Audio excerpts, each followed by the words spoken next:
lot in front of us. I'm Liesl Clark. I'm the director of Michigan's Department of Environment, Great Lakes and Energy, and I'm your fearless leader. Ooh, great, somebody hit record. Great, go team. So we're just gonna go ahead and jump in. On this slide for just a quick second, I'm gonna stick here for a moment of housekeeping. So our meetings are, of course, open to the public, and we're thrilled to have lots of participation. So I am going to ask folks to try to do a good job with their mute buttons. I know we're all getting used to that now and doing a good job with it. And I will certainly ask the council members to turn their videos on for introductions here in just a second. So thrilled to have you. We will have lots of opportunity for public input as we go. There's not a lot of public input today as we're doing our grounding and foundational work. So there'll be public input in the work group process and then in the council process going forward. So, but we're glad to have everybody. When we get to questions and concerns, I'm going to ask for council members to share any questions or concerns that they might have. So thrilled to have you. As I mentioned, we are recording, so this will be on the Eagle website going forward.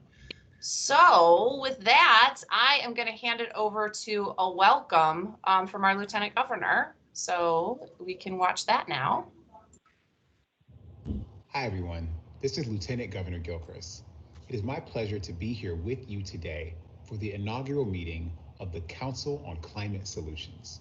As you know, Governor Whitmer and I have been focused on combating the climate crisis since day one of our administration.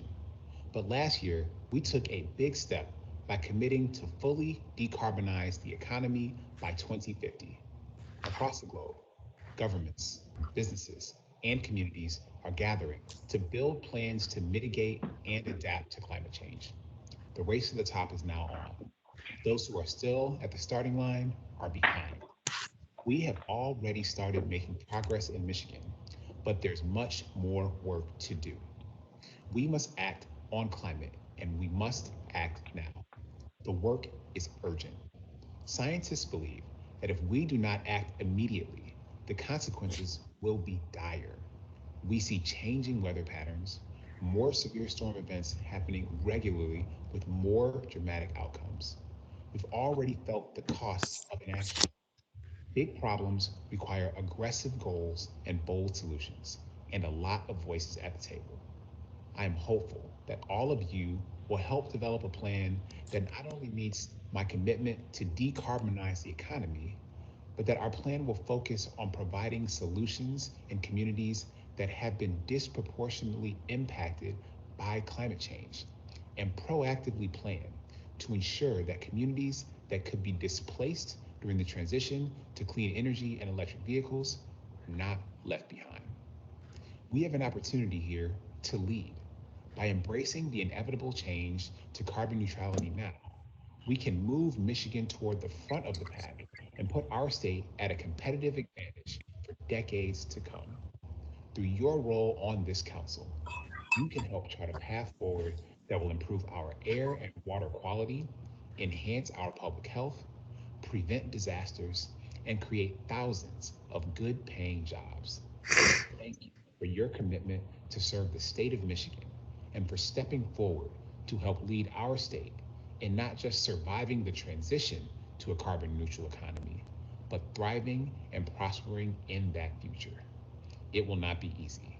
It will take a lot of hard work, but I know we and our 10 million fellow Michiganders are up to the task. Let's get it done. Wonderful. So I know that both Lieutenant Governor and the Governor were hoping to be with us here today, but due to schedules, they weren't able to join us. And so I do appreciate Lieutenant Governor offering us up those words. And I wanted to share with all of you some of the words that Governor Whitmer used yesterday in the U.S. Senate Committee on Environment and Public Works, because I think it's a critical foundation for how we chart our path forward. So just a couple of things that she said. She said, for too long, there's been a misconception that you can either have environmental protections and public health safeguards or economic growth and good paying jobs. This is not a binary choice. In fact, the health of our economy is inextricably linked to the health of our people and our planet. We're committed to decarbonizing the state economy-wide by 2050. And for the state that put the world on wheels, That means aggressively advancing the future of mobility and electrification. As many of us know, mobility solutions are climate solutions, and we'll have those conversations in the course of the council. So I thank you for being here and sharing those words of welcome from our leadership. I am pretty excited, not only that we're getting started here today, but about how many of my fellow cabinet members are part of our discussion as well. So first, I'd like to talk a little bit about why we're here, and then we'll turn over to the meeting agenda and start off with some introductions. So I want to acknowledge that the work of the Climate Council coming together here is not starting from scratch. There's been great work ongoing in Michigan under earlier administrations, by the NGO community, by industry and our energy sector and others. In fact, going all the way back to some of you were even involved in the Michigan Climate Action Council. So for Governor Whitmer, this really started on day one, signing up Michigan for the U.S. Climate Alliance, creating this department, EGLE, Michigan's Department of Environment, Great Lakes and Energy. In that creation of EGLE, as many of you are familiar, she created the Office of Climate and Energy, headed by Dr. Brandy Brown, who's leading us and will be speaking in a few minutes, as well as the Office of Environmental Justice Public Advocate, led by Regina Strong. I think it's important to see that connection with equity, and we'll talk a lot about that today and in our work. But I wanted to quote Regina. She says, "The concepts of equity and justice are critical to how we move the state forward to address climate change. And we must think about setting a framework for what an equitable, carbon neutral future should look like in Michigan to inform the My Healthy Climate Plan." I think obviously we talk a lot from an EGLE perspective, and Regina's words really resonate with me. After the creation of EGLE, one of the early steps that the governor took was to create a climate working group within the cabinet. And again, many of the cabinet members who are joining us here today were part of that, as well as some departments that aren't even here today. There's so many climate actions that are taking place spread out across the administration.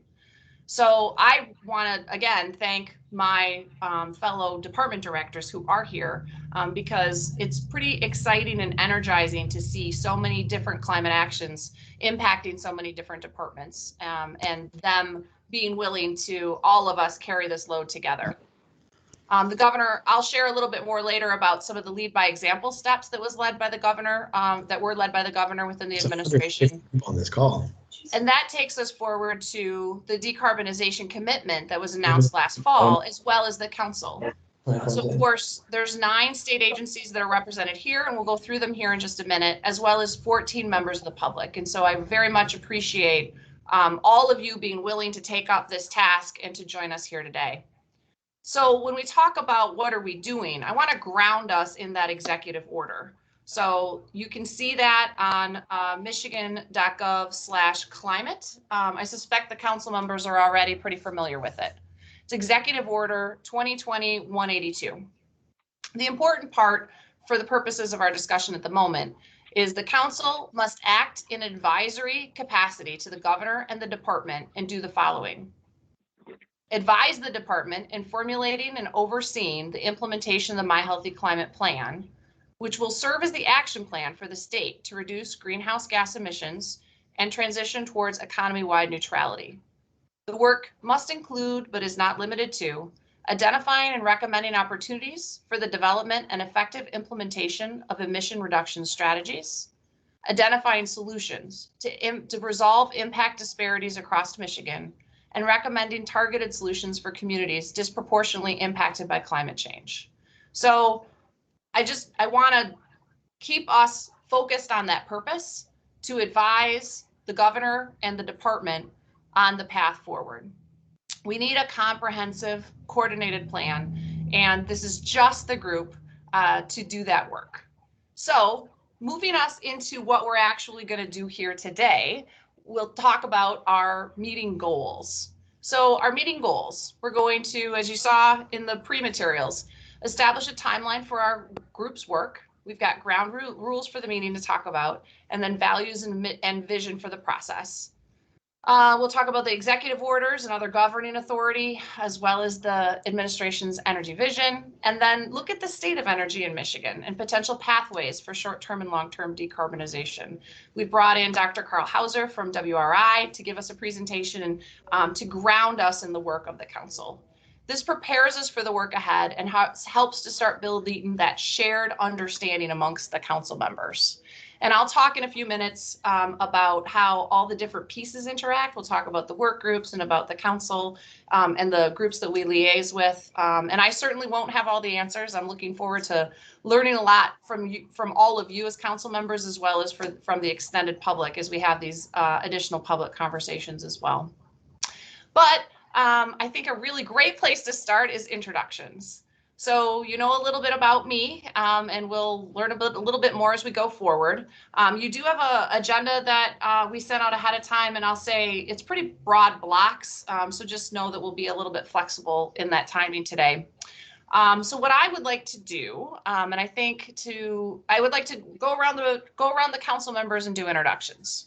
In order to facilitate this and hopefully make it as fluid as possible, what we're going to do is we're going to take the slide down and we're going to spotlight the council members as they speak. So I'm going to actually call on you in alphabetical order just for ease of introduction.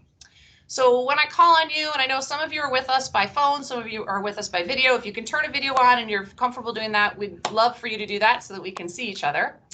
I'd like you to share your name and title, and then I'd like you to talk about a current project, program, or effort in your organization that you want to highlight about that's going on about climate. So many of you have just really engaging and deep backgrounds in this work. I think this is a great opportunity to start our learning from each other. So, but I am going to ask you to keep it brief if possible, just because we have a lot of introductions to do. So with that, we're going to start at the top of the alphabet with my good friend, Director Adjuba, who I believe is joining us by phone. And so I'm going to ask Director Adjuba if you are willing to take it off mute and say hello and give us a couple of sentences about yourself. Thank you, Director. I am the Director of the Michigan Department of Transportation. I'm really excited to be part of this group. I am looking forward to contributing all I can to make sure that we come up with a good recommendation to the governor and the lieutenant governor. I have nice Annalyn from our office going to be maybe pitching in for me from time to time, but most of the time when my schedule permits, I will definitely be a part of this, and hopefully, again, we'll come up with a very good recommendation to the administration moving forward. Thank you, Director. Great. Thank you so much. All right. I'm going to move down the alphabet to Frank Beaver. Frank, we're really excited to have you. Can you turn your video on and introduce yourself? I thought my video was on, but maybe it's not. I'm sure it was until the Teams platform. When you talk, you then pop up. So thank you. You're perfect. Yes, sorry about that. Yes, so my name is Frank Beaver.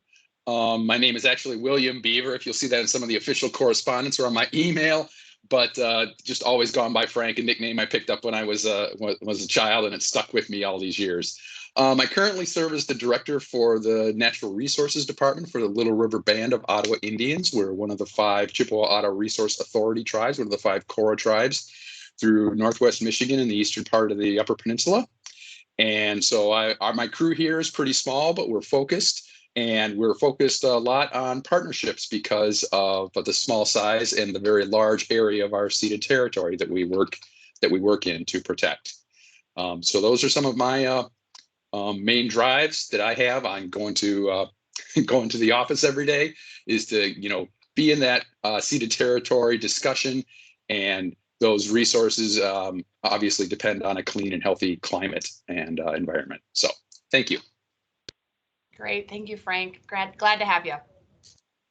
So next on my list is Mark Burton from the MEDC. I suspect that we don't have Mark with us, but let me check. Mark, are you with us? Okay, so Mark just announced that he's leaving the MEDC, which is why I suspect he's not with us. But I am going to turn it over and see if we've got Steve Bacall on the line for MEDC. Steve, do you want to say hi? Steve, if you're talking, we can't hear you. Okay, so maybe we don't have Steve. All right, then we're going to move over to my good friend, Susan Corbin. Susan, you're up next.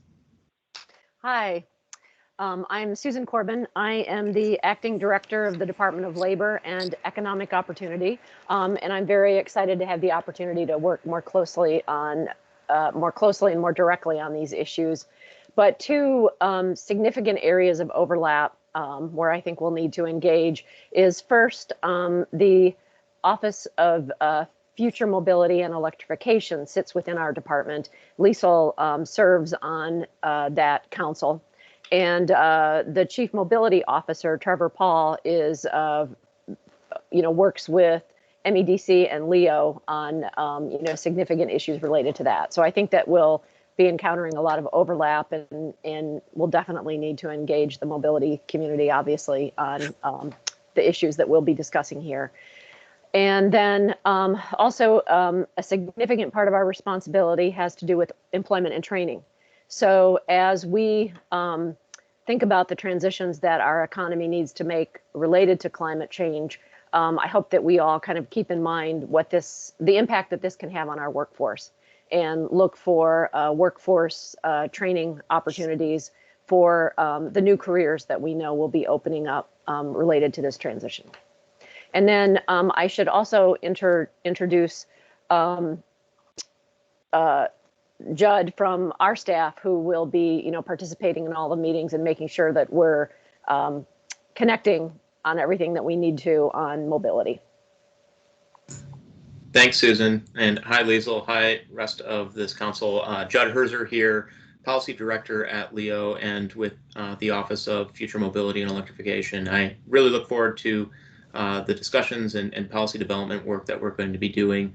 It's absolutely imperative to, as was mentioned at the top of the call, the future of Michigan's economic success, as well as for the work that we do at LEO regarding transportation electrification. So happy to be here, and thanks very much for the opportunity. Great. Thank you, Susan and Judd. We're going to go next to Mary Draves from Dow Chemical. Mary? Hi, Director Clark, and hello, everyone, and thanks. I'm very excited to be here today. My name is Mary Draves. I'm the Chief Sustainability Officer and the Vice President of Environmental Health, Safety, and Sustainability for Dow. We're located in Midland. Dow has a very long and rich history in sustainability that dates back really to the start of our company, but maybe more recently in the last 3 decades, as we've announced tremendous sustainability goals that have advanced our company in terms of safety, energy use, waste reduction, and many other things. Also, we have very strong interest in inclusion, inequality, and equity that you mentioned at the top of the hour. We last year, in the middle of a global pandemic, announced new carbon and circularity targets. So for us, decarbonization is very important for our industry, but also, for the world. So Dow has committed to reduce its Scope 1 and Scope 2 emissions, and also to increase recyclable material in our products, and also the ability to recycle our products. So we're looking forward to helping the state. This is our headquarters. We're headquartered here in Michigan. So we're very excited to be part of this work with the governor and with all of you. So thank you. Great, thank you. Over to Carrie Dugan. Carrie, you're up next. I've stopped calling people my good friend because you're all my good friends. You are a great friend, Liesl. Thanks, and good to see everybody coming off the camera. My name is Carrie Dugan. I'm in Detroit. I'm happy to be back in Michigan. I've been back about 4 years now. I spent much of my time in the public sector, sort of at all levels of government, but I currently run my own, what I call a sustainability and strategy practice out of Detroit, with clients truly across sectors. And something I find a lot of joy in is driving cross-sector collaboration. So this council is a real thrill. I guess if I point at one project I'm working on right now, is really focused on the private sector, global opportunities in transparency and DEI and ESG. But if I'm talking within the state, I work with many of the colleagues in this council, really trying to line up the the business community to have as much impact. So I'm just thrilled to be with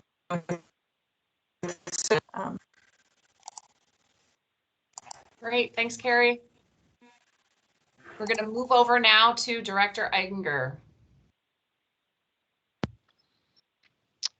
Thank you, Director Clark. Good afternoon, everybody. I'm pleased to be with all of you this afternoon, and I'm really excited to be part of the Council on Climate Solutions. And I think the operative there in our title is solutions, plural.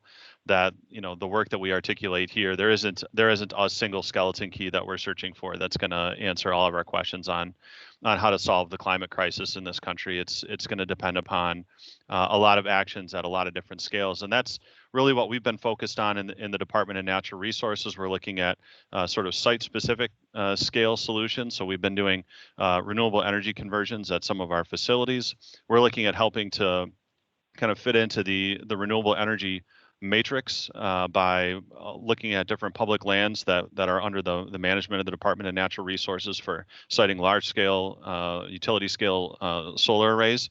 And we're also looking at the working lands that we have under our stewardship and management for carbon solutions that might exist in our state forest system and other working lands that fall under the management of the Department of Natural Resources. And the thread that runs through all of that is the landscapes and the species that we care for and steward in our department. You know, as we're going to hear and see, climate change expresses itself in a lot of different ways, not only in our communities, but also on the landscapes and the habitat complexes that our state's biodiversity and ecological health depend upon. So really looking forward to participating in this effort and rolling up our sleeves and continuing the good work that we've been doing already. Thanks. Thank you, Dan. All right, we're moving over now to Treasurer Eubanks. And just in case you're wondering, the treasurer position is created by the Constitution. We have this puzzle every year at State of the State when Rachel comes in separately. Well, thank you to my good friend Liesl Clark for that overwhelming introduction. Again, Rachel Eubanks, I'm the state treasurer. You know, I formerly served on the Public Service Commission for 2 or 3 years. So it's really great to see a lot of you. You know, the names I haven't seen in a while on the participant list. So I'm excited to work with all of you again. But Treasury may not be the first thing you think about when you think about climate change, but it was something that was, the governor had incredible foresight to consider as she was putting together her executive order to include the Energy Transition Impact Project. And many of the, you know, especially as we're looking at transitioning our electric supplies, a lot of our, you know, kind of standard generating units have been in these communities for a really long time, for decades, and have been incredible economic partners, are oftentimes the largest taxpayer. And so as we're transitioning, you know, the transition for them economically is not going to happen overnight. So really appreciate getting plugged into this, being able to, you know, plan better in advance and how these communities can continue to thrive after this transition. And if I am not on the call, you may see Larry Stuckelberg, who is been the staff contact for kind of leading that ETIP project. So again, great to see everyone again, and I'm excited to participate. Wonderful, thank you, Rachel. Next, we're going to hop over to Jim Harrison, who's the Director of Renewables at the Utility Workers Union of America and the AFL-CIO. Thank you, Director. Yeah, thank you, Director Clark. I really appreciate that. And good afternoon to everyone. And it's great to be part of this group. I am, as introduced, I'm the Director of Renewable Energies for the Utility Workers Union of America. I am headquartered in Michigan. That's a position for our national union.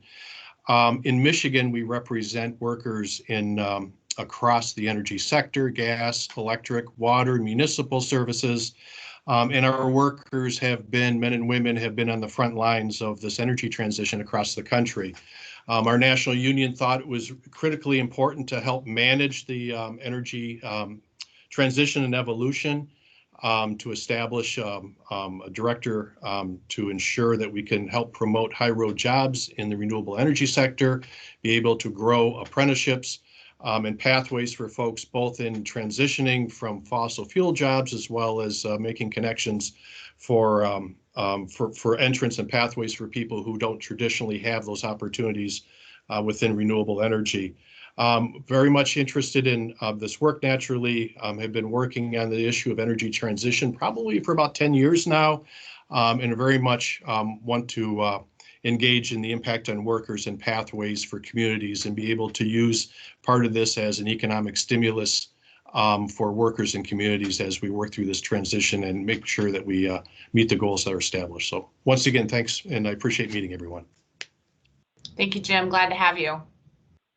I'm skimming quickly to see if we have Director Hertel from DHHS, and I think she was doing her advise and consent hearing this afternoon. So I'm gonna just pause for a second and see if we have Director Hertel or anybody from DHHS. Hi, everyone. I'm Aaron Ferguson. I'm with the Climate and Tracking Unit at the Michigan Department of Health and Human Services. Director Hertel sends her regrets for not being able to make it to this meeting, but she wanted me to pass on some thoughts that MDHHS supports the My Healthy Climate Plan and the governor's goal to achieve economy-wide carbon neutrality by 2050. We view this as a primary prevention strategy toward reducing or eliminating the health threats from climate change, particularly for communities that have been disproportionately impacted by the climate impacts so far. And recognizing that there already have been impacts, we're also committed to continue to build climate adaptation capacity by working with our federal, state, and local partners to identify threats and vulnerabilities of communities, investigate the needs of those communities, and then also provide resources and information for those communities to build resilience. So thank you for this opportunity and happy to participate. Glad to have you, Aaron. Thanks for being here. And next we've got Brandon Hoffmeister from Consumers Energy. Brandon, would you like to introduce yourself? Tell us a little bit about you. Yeah, thanks, Liesl. So I'm Brandon Hoffmeister. I am Senior Vice President of Governmental, Regulatory, and Public Affairs with Consumers Energy and our parent company, CMS Energy. I am very excited to be part of this amazing team of people. As a longtime lover of climate and energy policy and kind of a policy wonk nerd, this is, I love working on these really critically important issues. So very excited for the opportunity to be on this. Many of you know my company is very focused on climate change, and I'm leading the clean energy transformation in our sector by reducing our direct emissions and also by enabling our customers to reduce their own emissions by partnering on different kinds of clean energy solutions for our customers.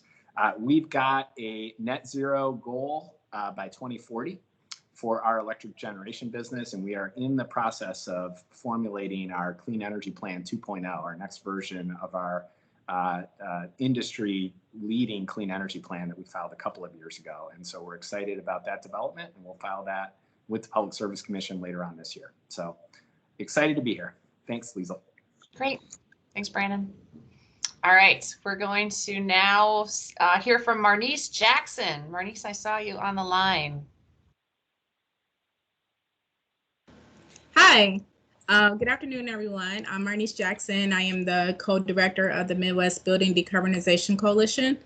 I'm here in Pontiac, Michigan, and a part of the Midwest Building Decarbonization mission is to inspire and educate Midwesterners. We are across 8 states, which includes Michigan. A lot of you all are at the table to end new installations of fossil fuel equipment in residential and commercial buildings by 2030 and achieve these emissions by 2050 as well to align with the other climate goals.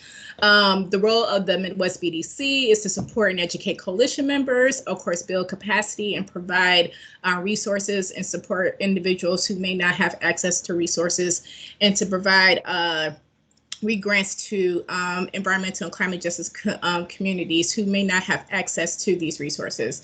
I also play a strategic role in the U.S. Climate Action Network as a board member, and I am a member of the Michigan Environmental Justice Coalition and NAACP Environmental Justice Program. So thank you, and it's nice to meet everyone.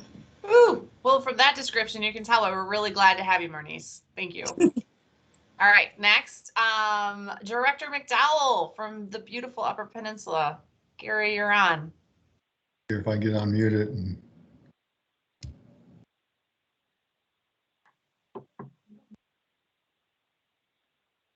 Gary, we had you for a second. You may have remuted you. Oh, there you are. I see you. Yeah, I usually do this at least once every day, and it took this long to get this out of the way. But thank you, everybody. Glad to be part of this. I'm Gary McDowell, Director of the Michigan Department of Agriculture and Rural Development. And agriculture, of course, has a big role to play here. We have two facets. First, we can reduce our impact on the climate. And secondly, we can help mitigate it and reverse the causes of climate change. We're looking, our farmers are really right on the front lines when it comes to climate. They're already feeling the impacts. At the department, our only environmental program is called MEAP, stands for Michigan Agricultural Environment Assurance Program.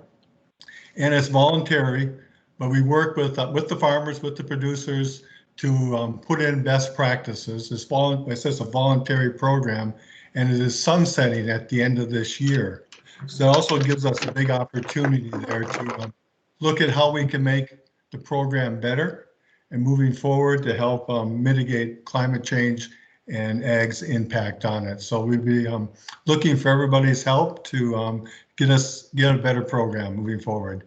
Thank you, Liesl and Dan. Great working with you two on this. The three of us have been working on this for 2 years now. Thank you, Gary. Appreciate it. Agriculture plays a critical role in the work we do going forward. Glad you're here.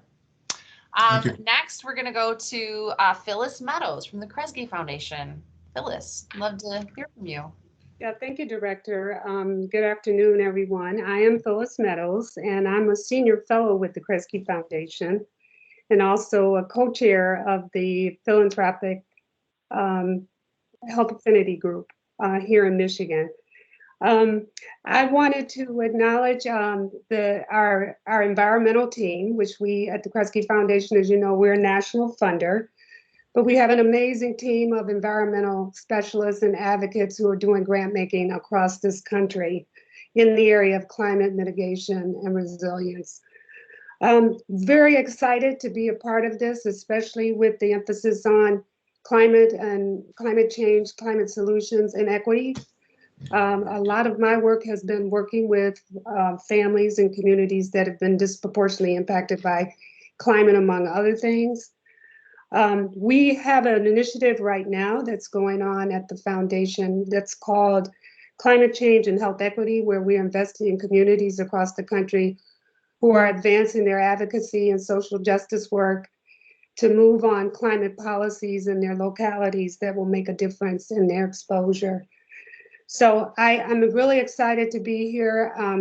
I've been a part of that team for a number of years where we bring together health, public health, which is my area, and climate change together. And we've been doing some really exciting work there. I want to acknowledge our leader in that space is Lois DeBacher, which many of you might know. But one thing that I will say is that through that work, we're touching communities, and particularly those communities disproportionately impacted by climate.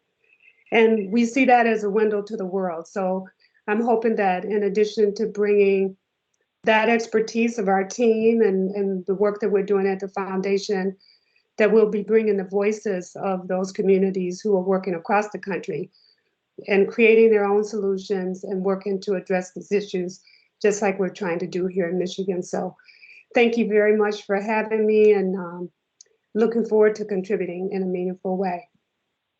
Thank you so much. Next, we have Peck, Jonathan Overpeck, if you would like to turn on your camera and say hello. My camera is on, and hopefully this will be a test. As soon as you talk. There you are. I see All you. right, good. This will be a test. Thank you, Liesl. I am Peck. My formal name is Jonathan Overpeck, and I'm a dean at the University of Michigan of the School for Environment and Sustainability. I do prefer Peck, believe it or not. And I'm a climate scientist and been doing this all my career, trying to understand climate dynamics and change, what the impacts are and what we can do about it, adaptation and mitigation both. And I'm also at the University of Michigan, just helping to wrap up, along with Brandon Hofmeister, our President's Commission on Climate Neutrality. We're committed to neutrality, and in 2 weeks or so, our report will be out recommending a very aggressive path to carbon neutrality. I'm also working hard at the University of Michigan, where I've been for 3 years, to see if we can partner in a much more aggressive way across, no, aggressive is not the word, a much bigger way across Michigan with all types of communities and businesses, rural and urban alike, to really make this a just transition to a climate-free, more sustainable, and just Michigan. So I'm really looking forward to that. I also serve on a Ann Arbor Environmental Commission. So one of my dreams is to see the communities in Michigan working better with the universities and the state to really do something special in this wonderful state of ours. Thank you very much. Thanks, Peck. Great to have you. All right, next we've got Tanya Pozlowski. Tanya, looking forward to hearing from you. Good afternoon, everyone. I am so thankful to be part of this esteemed group. You all have amazing resumes. So I'm Tanya Pozlowski. I have a couple of titles. I am a senior consultant for Five Lakes Energy, which is a consulting organization that focuses on clean energy and clean water. And I also serve as the Director of Strategic Initiatives for the Michigan Energy Innovation Business Council and the Institute for Energy Innovation, and they focus on advanced technologies. So I have been in the energy industry for over 20 years now. It is such a key part of obviously everyday life and the economy, and I am really looking forward to both bringing that information to the table as well as learning from all of you in the different industries that you were all part of to further this important initiative. One of the things I'm working on right now is an energy storage roadmap for the state of Michigan.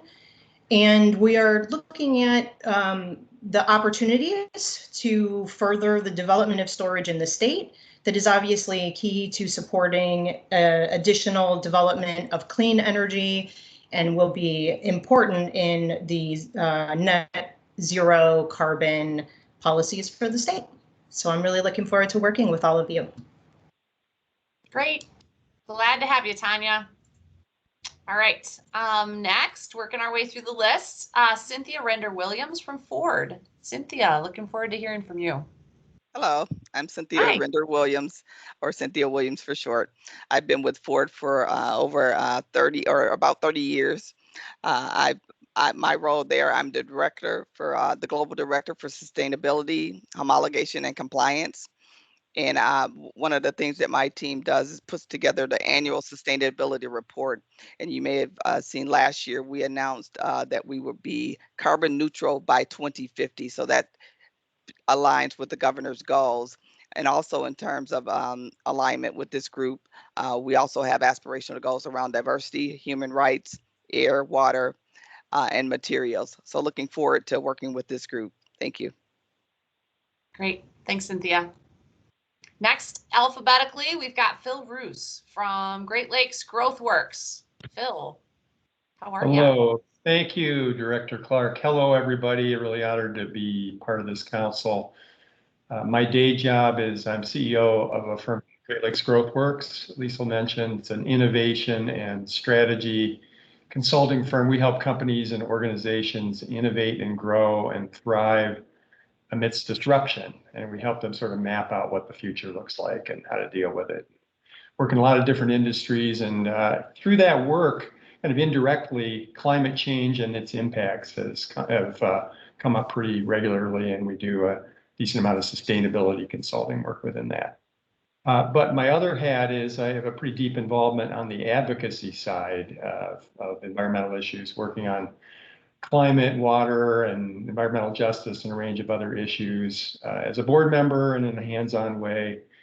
Michigan League of Conservation Voters, National Wildlife Federation, and other organizations at the state and national level. And I guess a couple things that I'm involved with, me and many other people, kind of working on how to stitch together state and national efforts to create scale impact on issues like climate, always through a justice and equity lens, and also doing some work on trying to stem the decline in wildlife population in North America.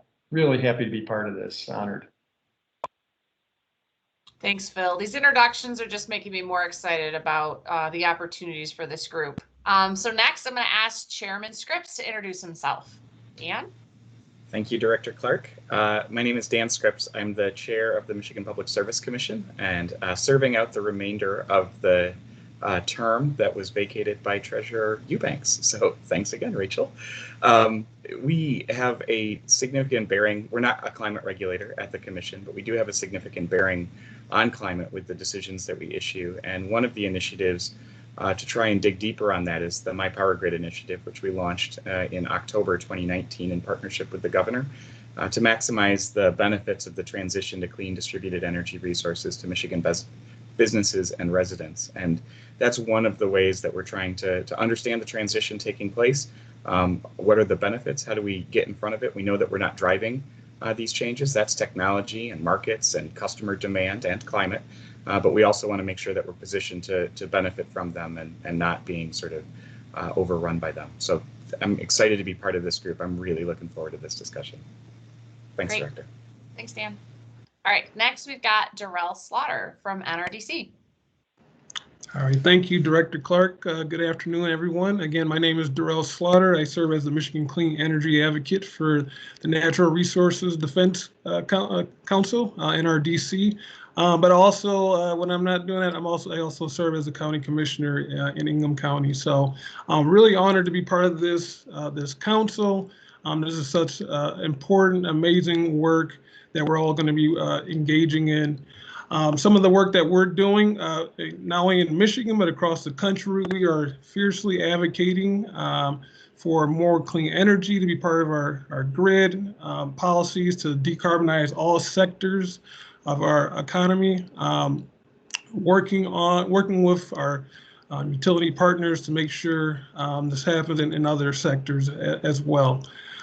This issue is near and dear to my heart. I've worked in a variety of capacities in the energy field. Actually, as a former staffer working at the Michigan Public Service Commission as an aide, so I know how important these issues are, and really excited to dive into this work. So really honored to be part of this council. Thanks, Darrell. All right, and next we've got Sam Stolper from U of M. Thank you, Director Clark. Hi, everyone. My name is Sam Stolper. You can call me Sam. I live in Detroit. I'm an assistant professor at the University of Michigan School for Environment and Sustainability. My training is in economics. I do research, teaching, and engagement on the subject of environmental economics, policy, and justice. Last semester, for example, I taught economics and environmental justice to master degree candidates at U of M. And this semester, currently, I'm teaching climate economics and policy. This morning, I introduced a game simulating electricity markets so that the students can try to better understand what the current situation is, how we obtain electricity in different places around this country and world, and what we should do about it in light of our goals for something like carbon neutrality, ambitiously and equitably.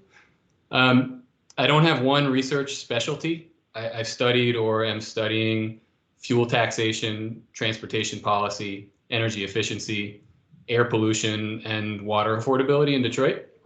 I've also been an earnest observer of the effort at U of M to achieve carbon neutrality or to develop a path towards carbon neutrality, and a sometime contributor to that process. And so I'm really excited to be a part of the state's effort to do the same. Thank you. Great, thank you, Sam.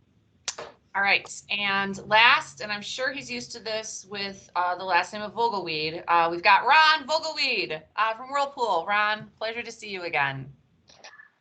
Thank you, Director Clark. Thanks, Liesl. It's a pleasure to be here. I appreciate all the previous introductions, and I'm excited even more as well to serve here.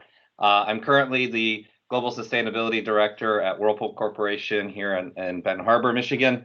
And also, I am a vice chairman of the board of directors for the Alliance for Water Efficiency and a board of director at the Girl Scouts for Northern Indiana, Michigan. At Whirlpool, as you can imagine, in my day job, we've done quite a bit. My office and role was created in 1970, specifically to address, to make sure that we have environmental and social impacts around our products, because you cannot separate your products from the communities which they operate. And we've done a great success, and my job here is to continue that success between our products in use emissions being down over 60% in the last 15 years alone, or us being the largest on-site user of wind energy among Fortune 500 companies here in the US, to our zero waste landfill, and most excitedly, our public-private partnership around retrofitted net zero energy, water, and waste homes to look at the next generation of sustainable living. So hopefully to bring some of those concepts in my different roles, including Energy and Water Nexus and the work they're doing of creating that same, let's say, breakdown of the myths of that growth and sustainability are mutually exclusive. So happy to be here and excited for the dialogue and to bring hopefully some insights as well. So thank you. Appreciate it, Ron. And I feel like I should say at the end of this that I couldn't be more excited. I know I said that halfway through, but it's just wonderful to hear the introductions and to get a feel for where we're going. So on to getting a feel for where we're going. We're going to go back to the slides now. And I probably should have officially put the agenda in front of us. But since we're done with introductions, what I'd like to do is, go ahead, Andy, you can flip to the next slide. Thank you. So what we're going to do is we're going to go through a little bit of work, just kind of foundational pieces to get in place. Then I'm going to talk a little more about the interaction between the council and the work groups and the advisory groups. And then I'd like to get us quickly to Dr. Hauser's presentation so that we can hear from him and get grounded. So I appreciate this path and the work that we're doing. So I'm going to start first by actually asking if we can put the agenda formally in front of us. I'm hoping nobody had concerns with the agenda. So I'm going to start by seeing if anyone is willing to move the agenda so that we can officially adopt it. Director Clark, it's Mary Draves. I'll gladly move to accept agenda. Thanks, Mary. Do I have a second? You have a second from Jim Harrison. Thank you, Jim. Any discussion on the agenda? Okay, all in favor? Aye. Aye. Aye. Any opposition? Great. So the agenda is formally in front of us. Thank you very much. Now we're going to step over to officers. I suppose, actually, let's do procedures before we do officers, just it feels a little better sequence. So I apologize for the flipping the bullets around. So first, for those of you that spent a little time with the EO, you know that I'm your fearless leader as appointed by the executive order. However, under the executive order, we are suggested to have a vice chair as well as a secretary. So that's in the governance procedures document. Hopefully you all had a little bit of time to spend with that. So what we built here, and this was the Eagle document, one of the pieces that you got ahead of time from our team. It's really just a structure for consistency to the meetings. And some of you have served in other capacities with me, as a few of you are reminding me over text right now, and I apologize for all the task forces. I appreciate your input. And this is really similar to that structure. So similar to the structure we use for UP Energy Task Force and some of the other things. So I want to ask first if anyone's willing to move the governance document, and then we can have a discussion about it if there's any discussion. This is Ron Bugway, so move. Support, Darrell Slaughter. Thank you. All right, any discussion on the governance document?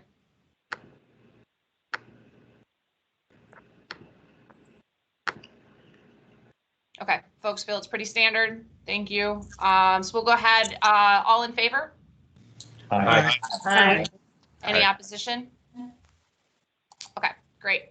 All right, so that's bullet 2. Now we're going to go backwards, and do officers. So in the governance document and in the executive order, there is recommendation of a vice chair as well as a secretary. So I'm going to open the floor and see if we have nominations for vice chair. Actually, let me back up before you do that so that you know what you're getting into. I don't see that this is necessarily a heavy lift, but I think it's an important piece so that there's somebody to run meetings in case the chair is not available to do that. We would interact about future meeting agendas and have certainly another opportunity for input.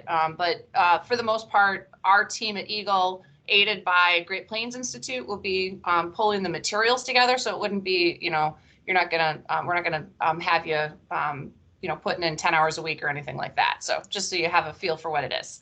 So sorry, now I'll open the floor and see if there are any nominations for vice chair. Director Clark? Yes. Thank you. I'd like to move Phil Roos to the position of Vice Chair of the Council on Climate Solutions. Great, thanks, Darrell. Phil, do you accept the nomination? I do. Thank you. Great. Other nominations for Vice Chair? All right, sounds like we're moving along. All right, so we've got Phil in front of us. Any discussion? Okay, all in favor? Aye. Aye. Aye. Any opposition? Great. Thank you, Phil, serving in our vice chair role. Okay, and then we'll move on to secretary. So Tanya serves as secretary for me on another council, so she knows this is also not a heavy lift.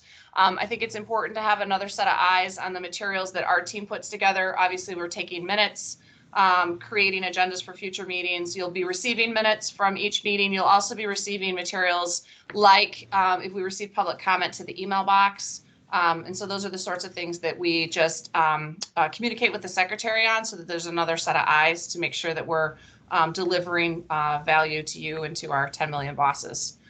So I'll open the floor and see if there's nominations for the secretary role.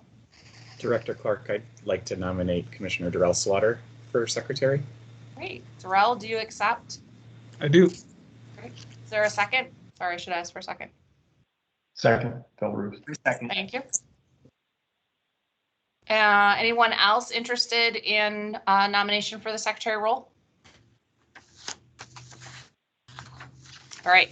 All in favor of Darrell Slaughter? Aye. Aye. Thank you. Any opposition? Great. Thank you. Thank you, Phil. Thank you, Darrell. Looking forward to working with you. So on this slide, we need to adopt our meeting schedule. So the meeting schedule also came to you in a previous email. So what we did is we tried to triangulate with the most agendas we could and pick a way to have a regular time slot. So let me tell you, I don't like virtual meetings that are more than 90 minutes. I feel like they start to get less useful. And so we'll try to always keep it to 90 minutes or less. So what we've done is we've held a slot the fourth Tuesday of every month. I know that I'm gonna apologize up front. I know it's not always gonna work for everybody. We just did our best to try to find something again that would be accommodate a lot of calendars, perhaps not all, and that would be reoccurring. I'm wondering if people feel comfortable, and if so, do I hear a motion to adopt the meeting schedule for 2021? Eichinger moves. Thank you. Second? I'll second it, Cynthia Williams. Thank you, Cynthia. Any discussion on the schedule for 2021? Great. All in favor? Aye. Aye. Any opposition? All right. Thanks, everybody. All right, so just keeping us moving along, we're going to move over to process and participation now and talk a bit about how our efforts are going to align with the work groups and the advisory groups. So on the next slide, you'll see some of the advisory groups that we're going to be interacting with. The Michigan Advisory Council on Environmental Justice, or our shorthand for that is MAC-EJ. Sorry about all the acronyms. that's run by the environmental justice public advocate, Regina Strong. The MACEJ has built the Climate Justice Brain Trust, and that is 5 members to come together and help us think ahead of the council work about equity and climate justice in the work that we do. And so there's going to be interaction there with that group. They got organized just a few weeks ago and will be feeding information into us as a council. So I wanted to mention them. As Director Corbin brought up earlier, the Council on Future Mobility and Electrification will be another place where we overlap. We thought that it was important in the structure of this work not to fully replicate that work, because that's an important council and is spending a lot of time in that space. So what we want to do is we want to cross-pollinate very heavily. And so we'll be leaning on Judd and some of the other folks that are staffing that council so that we are able to have a lot of overlapping conversations and understand what their recommendations are. As Susan mentioned, I do also serve on that, as do some of the other directors. And I should mention too that their first report came out today. So we will, actually we'll send that to everybody here so that you have that. As the governor said yesterday in front of the US Senate committee, climate solutions are mobility solutions and mobility solutions are climate solutions. And of course that comes out of the fact that with the power sector, transportation has actually exceeded, from a national perspective, the emissions. So we have to have, these things have to go hand in hand in order to move us forward. And it's a great opportunity for Michigan because of our leadership in the advanced mobility space. We also heard from Treasurer Eubanks about the Energy Transition Impact Project that's at Treasury, and Larry will be joining us. I think he's here too. So we'll have an interaction with that group. And then, as I mentioned, the UP Energy Task Force. So the UP Energy Task Force was created by Governor Whitmer in June of 2019 and has been meeting now for quite some time to talk about the challenges around energy in the Upper Peninsula, as made unique by its geography, population, and land base. So that council, or that task force, is has 2 more meetings to kind of wrap up their work. So I think it will be important to dovetail with our work as well. And there is some overlap between this group and that task force as well. And then there are the work groups. And so these are the formal structure that sits within the council. And you can see them here. I'm not going to read all of it for you, but what we've built with the co-chairs is some really deep expertise outside of state government, coupled with experts from within state government. So those 2 co-chairs will be leading the work groups. You as council members are not expected to sit on a work group. You are welcome to sit on a work group. You are also welcome to pull in folks from your team who you think are a good fit, or frankly, folks who aren't necessarily on your team, but colleagues or folks from your community that you think would be a great fit. So there is a link on our website to sign up for the work groups. And I suspect Nick has already put it in the chat. And if he hasn't, we'll make sure that it shows up in the chat here so that anyone from the public who's participating in this conversation is interested in the work groups knows where to go find it. As we progress, perfect timing, our initial conversations, we will focus in the areas where we know that there's already a lot to talk about. So you heard, the U of M decarbonization effort mentioned a few times. There's been a lot of work in the power generation sector around what does carbon neutrality look like, and we'll talk about that here. Dr. Hauser will take us through some of that in a moment. So we'll start our early council meetings in those areas like energy generation, like mobility, where there's a lot of grounding to talk about. As we progress through the year, the workforces will then be meeting and have material to share back with the council. And so then the agendas will shift over to more information from the work groups. So that's how we're seeing that interaction work. The executive order says that we will put the advisory report together. There'll be a draft by September and then a final at the end of the year. So that's what 2021 looks like in a very brief nutshell, but want to give you a feel for what the path in front of us looks like in the immediate future. So I am going to now hand it over to Dr. Carl Hauser from World Resources Institute. We're really excited to have Carl here, and he is going to talk us through deep decarbonization pathways for emission reductions. So Carl, handing it over to you. Thanks for joining us. Thank you, Liesl. Can you confirm my audio is on? You sound great. Okay, great. Thank you so much for this opportunity to speak to the council. What I hope to do today is bring some insights on deep decarbonization pathways from global analysis and some national analysis that will help inform what you do at the state level. Next slide, please. Many of you are probably familiar with the report that came out in 2018 by the Intergovernmental Panel on Climate Change, the 1.5 degrees report. I'm going to walk through some of the key conclusions here. This is the latest work by the IPCC. Its next major work in this area will be the 6th assessment report that comes out in 2022. This report laid out global pathways to a safe climate that would keep warming at or around 1.5 degrees centigrade. Next slide, please. Those of you who have read this report are very familiar with the toboggan run that is central to the report's conclusions, that the world needs to get on a very steep path of declining emissions between now and mid-century. Globally, we emit about 40 gigatons of carbon dioxide currently, and the IPCC counsels us to reduce that to net zero emissions by 2050. So emissions need to begin a very steep decline, reach that level.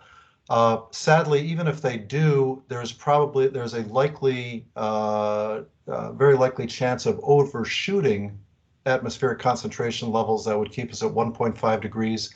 So you see in this graph that after 2050, we probably are going to need to actually take CO2 out of the atmosphere to reach net negative emissions at either small levels or some challenging levels of 5 or 10 gigatons per year.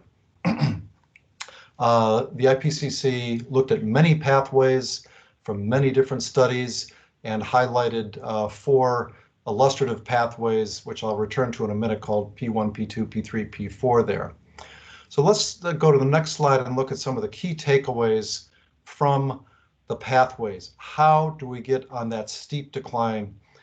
As you can imagine, as you probably all know, we will need major transformations in the energy economy across all sectors: the power sector, buildings, transport, and industry.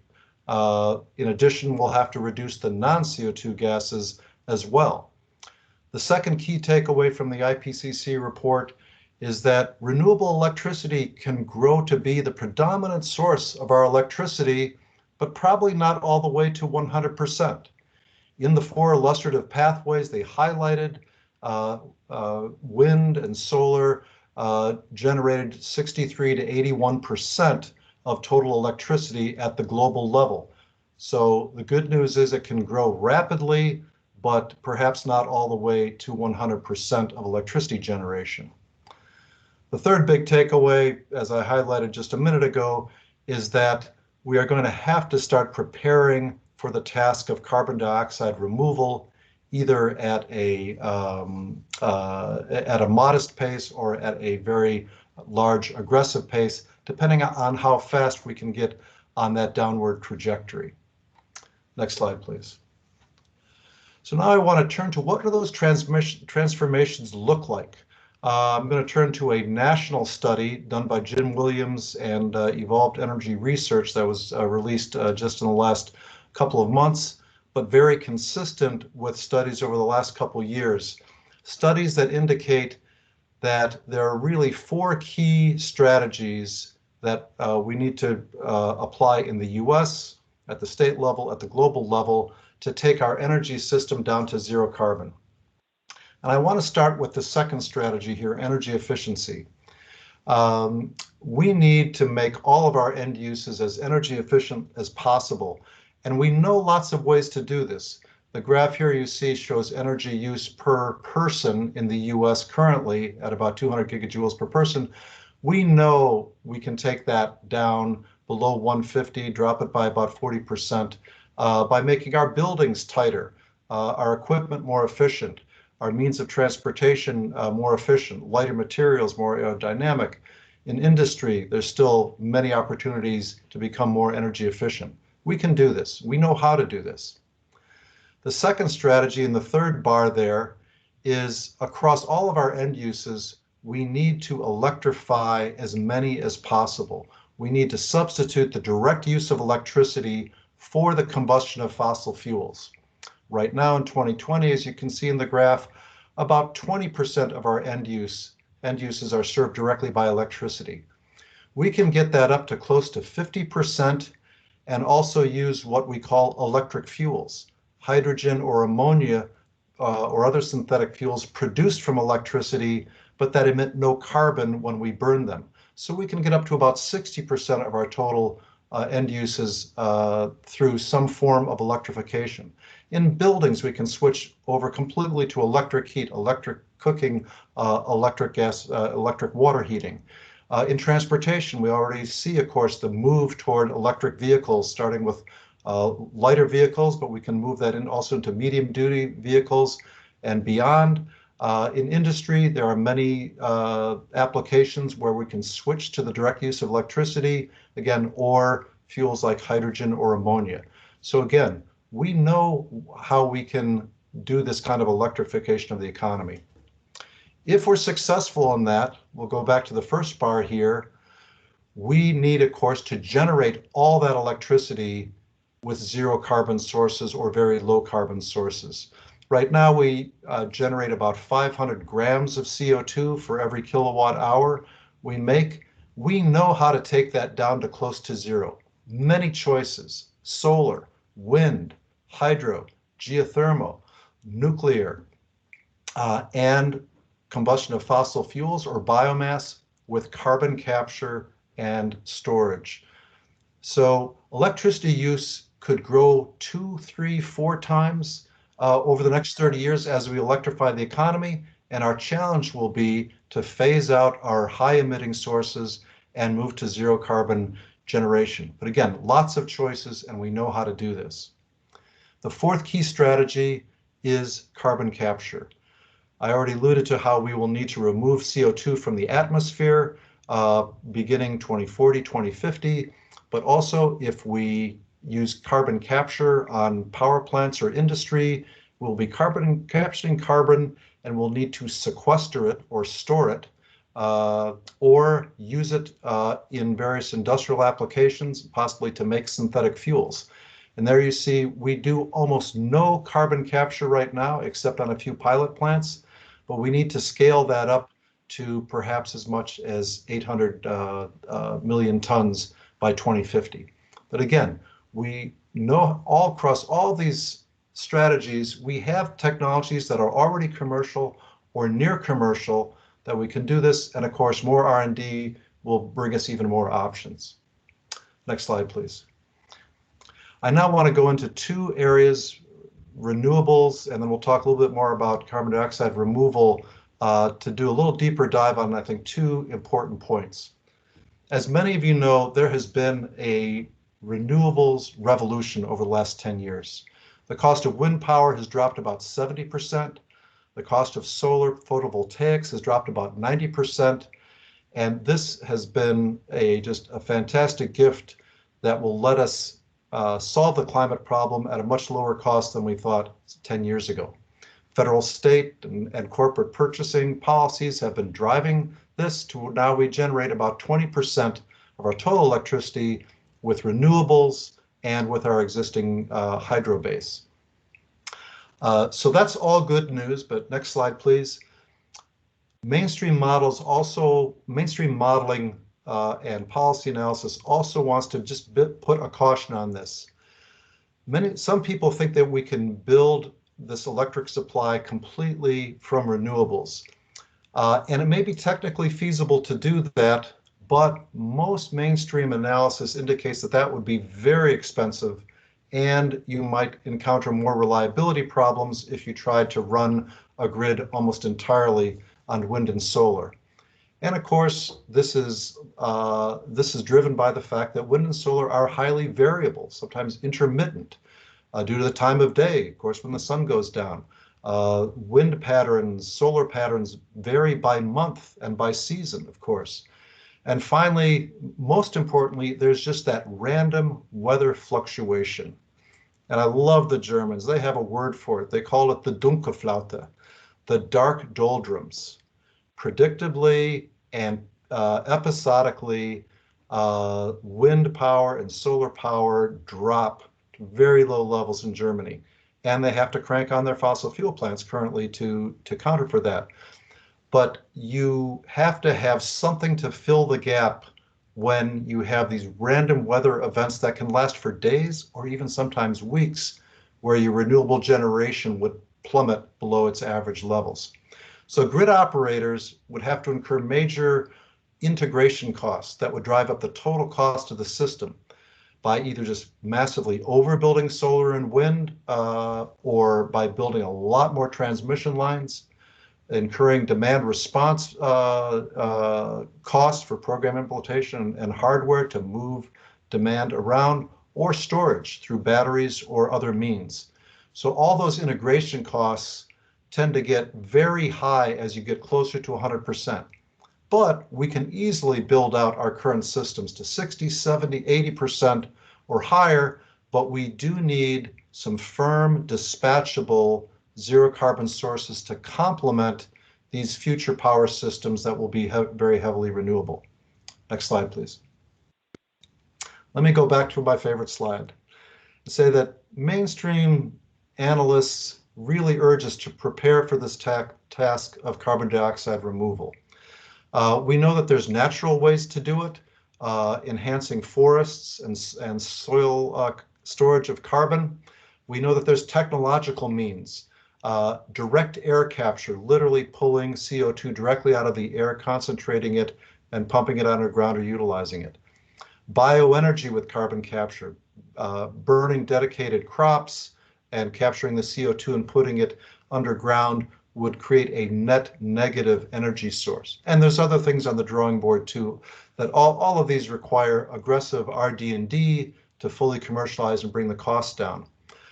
But I must say that there are some people in the climate community who would advocate that we don't develop carbon capture. They would advocate that we only rely on natural CDR, use the forest, use soils to take on this job of negative emissions.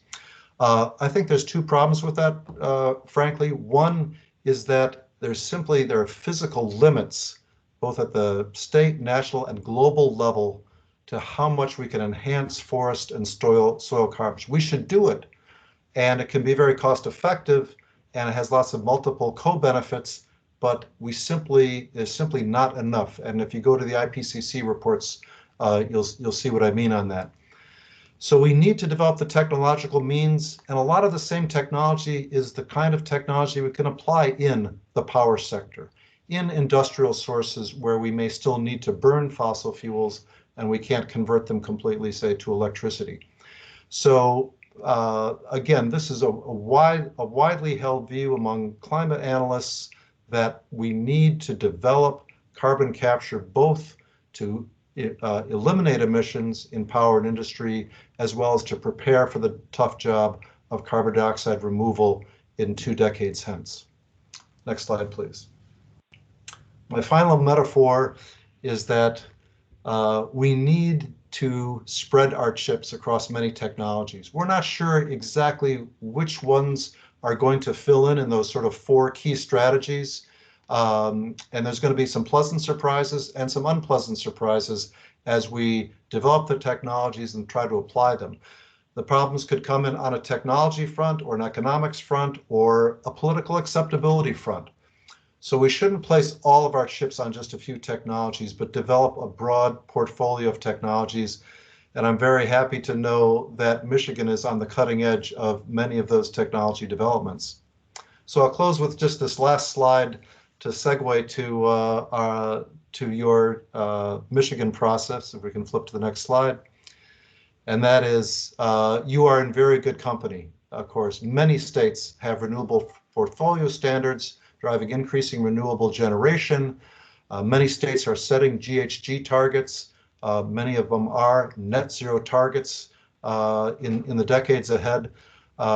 So I wish you Godspeed and good luck as you develop your process, and know that the World Resources Institute, other institutes, and NGOs will be there to help you with as much technical support as we can provide. Thank you very much. Great, thank you, Carl. And I suspect that he's probably raised some questions that we all might have, but I'm gonna, for the purposes of time, I'm just gonna keep us moving now and know that we are building a foundation that we're gonna wanna have some additional conversations about. So I'm just gonna go quickly because I'd like to hand it off to Dr. Brandy Brown here in just a second. And I had built my next slide around our leading by example efforts that have been underway in Michigan, but we've managed to talk about a bunch of these through the course of the introductions. And so we'll talk more about them as we go along, but just wanted to be clear about the steps that have been underway over the last couple of years. So the next slide talks about the sources of emissions by sector. So I just think it's important as we think through how do we build the work groups and how do we build next steps to have us with a shared understanding. And there you'll see, this is US wide. So there you'll see, of course, transportation leading the power generation sector as it just overtook it most recently. But what I want to leave you with before I hand it off to Dr. Brandy Brown is that as you see on the next slide, we've really highlighted the fact that there's so much need for collaboration and partnership in what we do going forward. This council is one piece of that, and of course, through the work groups, through public participation, through the interaction with other advisory groups, and with the communities that you all interact with, that's going to give us the opportunity to build a comprehensive, coordinated, and aggressive plan in order to meet the targets that are in front of us. So with that, I'm going to be quick and hand it off to Brandy Brown, the head of our Office of Climate and Energy. Thanks, Director Clark. So I'm going to keep it short and sweet so we have a little bit of time for discussion for you all. My central message, and you can click it to the next slide, Andy. My central message is that decarbonization has begun. It's already begun based on changes in the market, based on some awareness that we're building globally.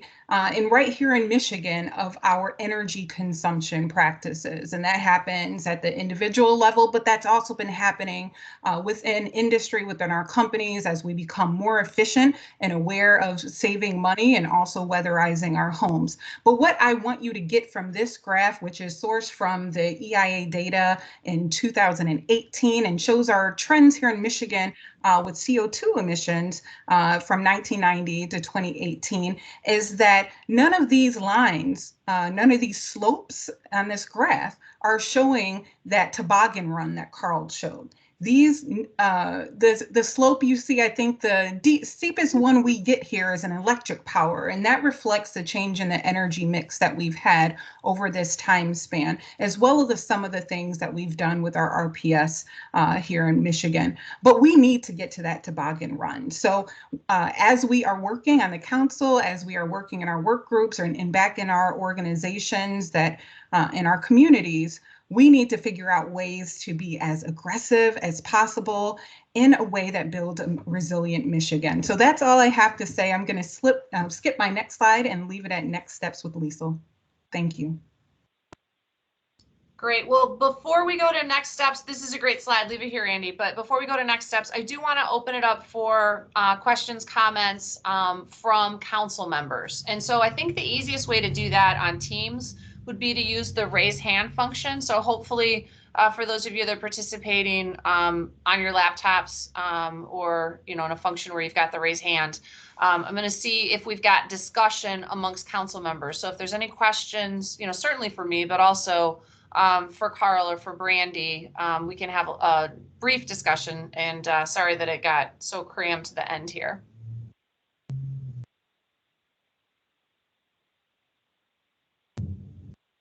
Everybody's feeling good. Aha, Dr. Meadows. Thank you. You'll get to know I'm known for questions. Me too.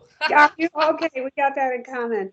I just wanted to ask, are we planning to, or have we already begun to collect data on the disproportionate impact in communities across Michigan? Great question. Yes, we have. So we are working with the Michigan Advisory Council on Environmental Justice, as well as with the Climate Justice Brain Trust. And then there's a data collection work that's ongoing from an Eagle perspective. So I don't know that we'll ever have all of that to sum up, but there's a lot of pieces that are already in play. And that's an important part of our work. So that's a great question. Thank you. Yes. Other questions?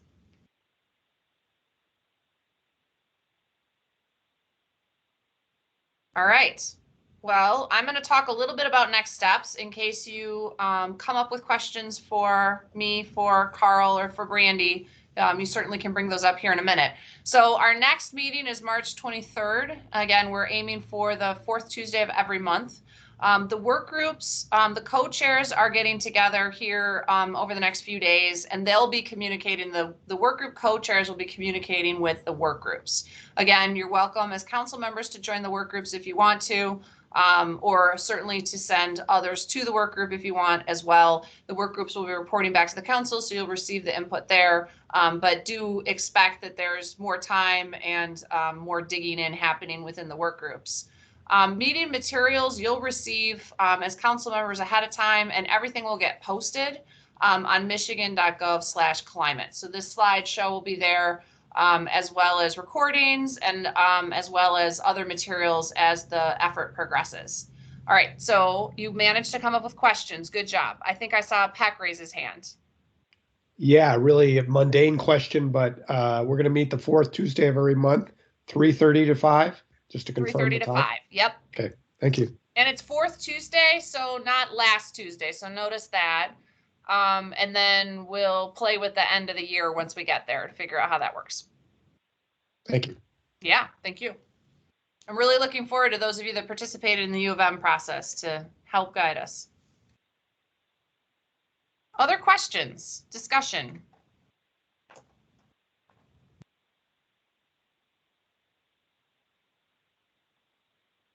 All right, I see Ron's hand.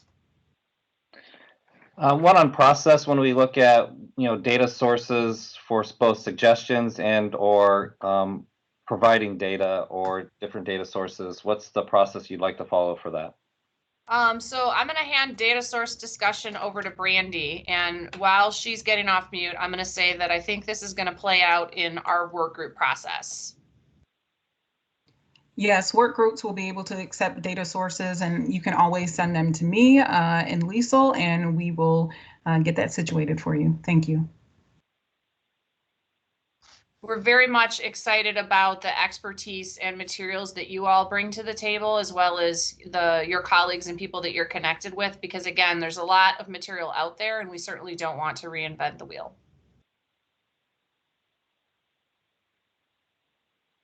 Other questions? Liesl, you've got 2 questions in the chat. Oh, thanks, Kara. I am going to the chat. Work group membership information be made public. Brandy, do you want to talk to the work group structure? Sure. So work group membership, anyone can sign up from the public. There is a link on our website that you can put your name and organization in. We don't have, because we didn't announce to folks that we would be making their names public on any list, and we're going to wait till the first meeting and have the work groups decide that, but those meetings will also be open, so it won't be a big secret, and I'm happy if you have any further questions to walk you through that. The other question is, can the work group chairs introduce themselves? I'm not going to ask them to do that right now just because we're running out of time, and our intent was to have them come talk at the next council meeting. So appreciate the request and totally agree. We'll do that at the March 23rd event so that they're able to have the time to be with us. But their names are on those slides. So if you were looking for their names, this PowerPoint will be up on our website is probably the best way to get to it. So we'll get that posted. Other questions? All right, well, I'm excited to say that I think we managed to get done 5 minutes early. Wow, did not see that one coming. Thank you so much. Really, again, appreciated the introductions and very excited and anxious about the work that we have to do together.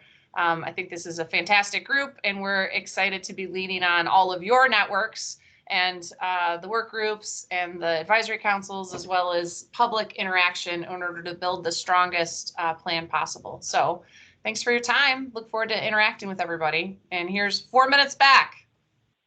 Take care. Thanks very much. Thanks, Liesl. Thank Bye, you. everyone. Thank you, Liesl. Bye-bye.